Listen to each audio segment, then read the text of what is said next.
Hai adalah kata pertama yang keluar dari bibirmu ketika pertama kali kita bertemu di kantin sekolah.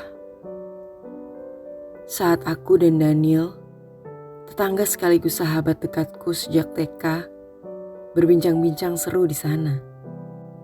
Daniel lantas mengenalkanmu padaku. Dan sejak saat itu, kita bertiga menjadi sahabat yang selalu bersama. Di mana ada aku, pasti ada Daniel dan kamu, Satria. Bersama kalian aku merasa bahagia. Tidak ada orang lain yang mampu membuatku lebih nyaman selain kalian berdua. Tidak ayah tiriku, saudara tiriku, bahkan ibu kandungku sekalipun. Hanya saat bersama kalian aku bisa merasa bebas menjadi diriku sendiri.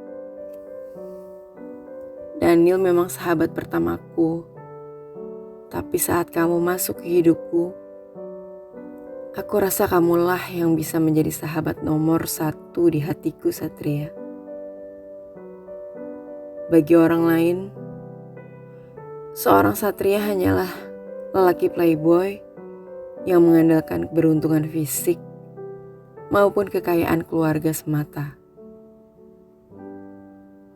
Tapi bagiku, dan juga mungkin bagi Daniel, kamu bagaikan lagu bernada ceria yang bisa mengiringi hari.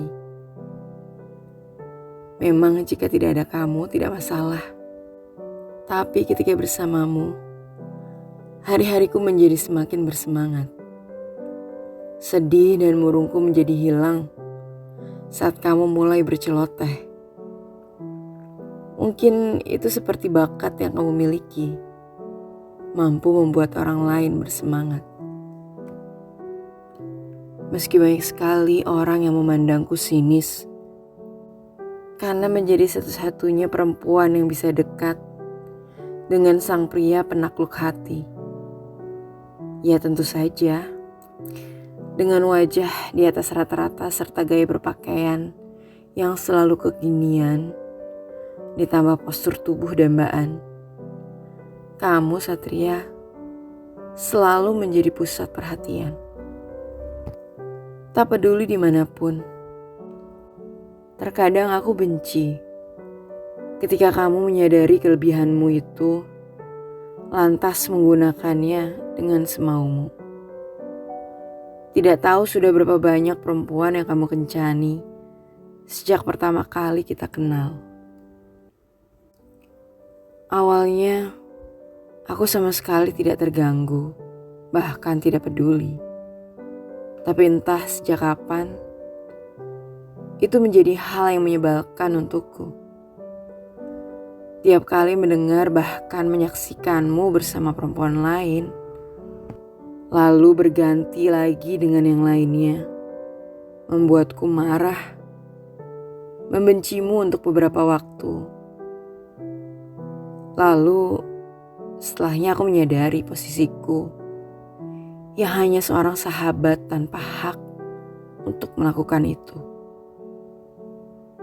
Lucunya, hal itu terus kuulangi hingga akhirnya aku sadar.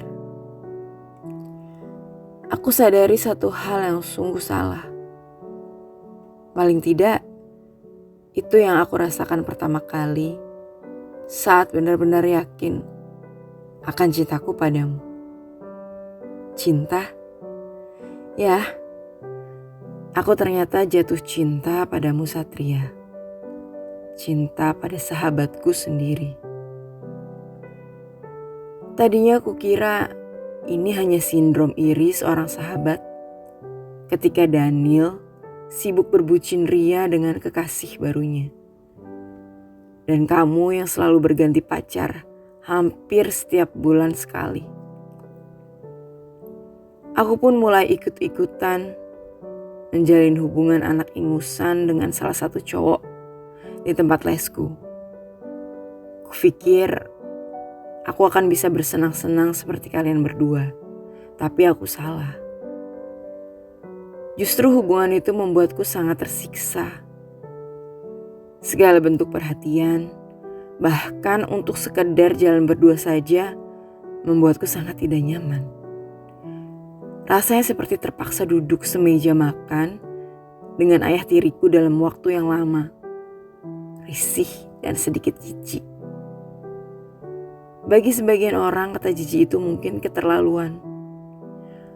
Tapi apa boleh buat? Itulah yang aku rasakan pada ayah tiriku. Ya, bagaimana tidak? Aku masih ingat betul suara desahan yang ia dan ibuku timbulkan di dalam kamar. Waktu itu umurku baru saja menginjak 9 tahun. Dan bahkan mendiang ayah kandungku baru saja dikubur tak kurang dari 1 minggu. Siapa yang bisa menerima? Dalam waktu singkat, sangat singkat, ibuku sudah dekat dengan teman kantornya. Hitungan bulan bahkan mereka menikah. Bayangkan, aku dipaksa memanggil lelaki itu dengan sebutan ayah juga. Seolah wajib baginya menggantikan posisi ayah kandungku.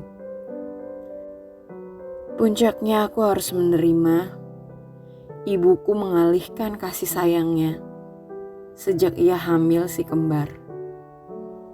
Hingga kini. Kembali lagi tentang cerita cintaku. Aku menyerah setelah itu. Kupilih menjalani masa-masa SMA-ku dengan menjadi jomblo sejati. Dan waktu bersama sahabat-sahabatku adalah waktu terbaik selain saat menenggelamkan diri bersama tumpukan tugas dan juga buku. Tapi semua waktu itu patut kusyukuri karena aku bisa menggapai universitas impianku. Disinilah kusadari pisah denganmu dan Daniel membuat perasaanku tak menentu. Apalagi bila berkaitan denganmu, Satria. Ternyata cintaku padamu makin kuat terasa. Namun aku juga semakin takut. Takut akan kehilanganmu, Satria. Kehilangan colotehanmu, senda guraumu, perhatianmu, tempat nyamanku. Aku khawatir kamu akan menjauh dan benar-benar menghilang dari hidupku. Kalau kamu tahu perasaanku. Kamu selalu menggembar-gemborkan pada banyak orang kalau aku adalah satu-satunya perempuan yang tidak akan pernah kamu sakiti hatinya selain ibu dan adik perempuanmu. Karena aku sahabatmu. Dan tidak ada yang lebih indah dari persahabatan itu. Jelas aku takut. Kata-kata itu menghantui tiap kali bibir ini ingin mengungkap cinta. Bertahun-tahun kujalani hidup, menjadi sahabat serta pencinta rahasiamu. Semakin hari cinta ini pun semakin kuat.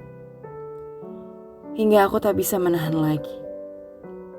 Hatiku tak bisa aku kontrol untuk menutup mulut ini rapat-rapat. Kunyatakanlah perasaanku padamu. Saat itu, di tengah hujan badai, dan kita berdua terjebak di dalam mobilmu, sambil makan kue coklat yang kubeli. Random. Mungkin saat itu juga aku terlalu terbawa suasana. Melihatmu berbicara pelan, dalam dan serius tentang hal yang menyebalkan di kantor yang membuatmu kecewa.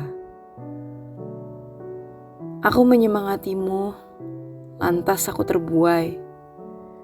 Seolah perasaanku harus kuucapkan saat itu juga. Jika tidak, aku pasti akan menyesal. Aku sangat bertekad saat itu, tapi juga sungguh pasrah. Kupertaruhkan persahabatan kita karena aku sudah tidak sanggup lagi harus menyimpan rasa ini. Selalu menahan rindu dan menantikan pertemuan tiap bulan kita bersama Daniel adalah jalan satu-satunya melepas rindu itu. Aku muak, aku ingin bebas, lepas dari beban perasaan yang menyiksa ini. Dan saat aku sudah menyiapkan hati untuk sebuah penolakan, Sarah, aku juga cinta kamu. Bahkan suka sejak pandangan pertama. Itulah kata-kata yang terucap dari bibirmu, Satria. Kemana saja aku selama ini? Kemana saja kita selama ini? Aku yang terlalu bodoh, atau kamu yang terlalu pandai menyimpan perasaanmu hingga rela menjadikan belasan mantan pacarmu itu sebagai pelarian? Bahkan kamu tahu dan ingat kapan pertama kali menyukaiku, lalu benar-benar jatuh cinta padaku. Sementara aku yang berpikir selama ini menjadi pengagum rahasiamu dan pemilik cinta yang bertepuk sebelah tangan, selalu merasa tidak adil saja. Tidak bisa memastikan kapan tepatnya aku jatuh cinta padamu. Oh Tuhan, rasanya hari kejujuranku itu adalah hari yang paling membahagiakan. Barangkali karena suasana dan cuaca yang mendukung pula. Kita terhanyut, saling menertawakan kebodohan selama ini, menatap satu sama lain. Lalu kamu yang pertama mendaratkan kecupan pelan ke bibirku, dan kubalas dengan ciuman penuh gairah. Di situ, aku dan kamu terhanyut dalam gairah indah pertama buat kita. Sekaligus yang terakhir. Kenangan indah itu tidak akan pernah kita ulangi lagi. Dan kini aku hanya bisa mengobati rasa rinduku padamu dengan menatap ukiran namamu di batu nisan.